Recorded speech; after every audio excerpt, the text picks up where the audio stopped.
We are here this morning in the matter of State of Utah versus Jodi Hildebrant, case 231501763. Mr. Clark and Mr. Sham are here representing the state of Utah, and Mr. Terry is here with Ms. Hildebrant. We are scheduled for a waiver of preliminary hearing. Mr. Terry, it appears you have just handed the court a signed plea agreement. That is correct, Your Honor. With respect to the waiver, Ms. Hildebrant, we have had discussions. She fully understands the purpose of a preliminary hearing, what the burden of proof would be, and that she has the right to a preliminary hearing, but in conjunction with the entry of her plea today, we waive the preliminary hearing. And in fact, there is a provision in the written plea agreement that operates as a waiver of the preliminary hearing. All right. Ms. Hildebrant, I've been handed a written document, a plea agreement with your signature on it. Did you sign that document? Yes. And you did that to represent to the court that you have read the document carefully, that you understand what you've read, that you agree to all of the terms that are set forth in that written document? Yes, sir. You've had sufficient time to ask Mr. Terry any questions that you have about the agreement or its potential effect? Yes. Is anyone pressuring you to enter into this agreement, or is anyone promising you anything that I haven't been told about or that is not in the written document? No. Are you under the influence of alcohol or drugs today? No.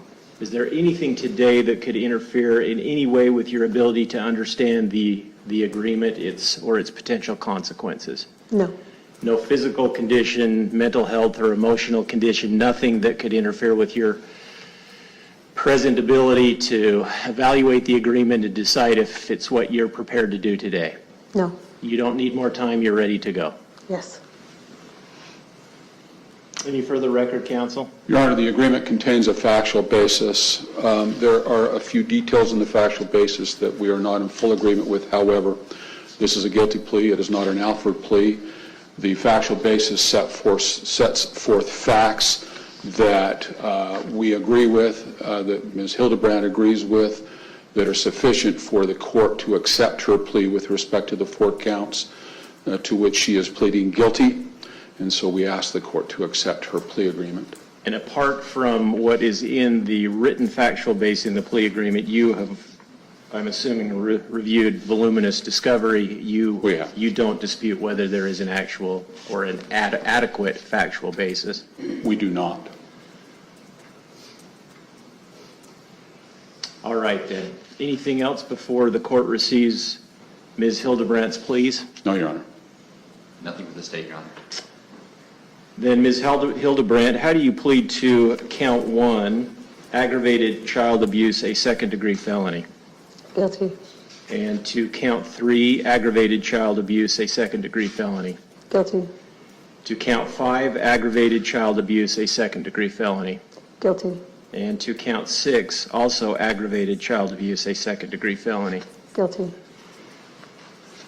The court finds that there is a sufficient factual basis. The court, in addition, finds that Ms. Hildebrandt's pleas are made knowingly and voluntarily. The court, therefore, accepts and enters those pleas, dismisses the remaining 2 counts. We are anticipating a PSI, although part of the plea agreement appears to be that Ms. Hildebrandt will not contest a prison sentence. Correct. Is that right? That is correct. But we are asking for a PSI. All right. Then the court orders the preparation of a pre-sentence investigation report and sets sentencing at 10:30 a.m. on February 20th. Anything else for today, counsel? Nothing from us, Your Honor. Nothing from us, Your Honor. All right. Thank you. We'll be in recess. Thank you, Your Honor.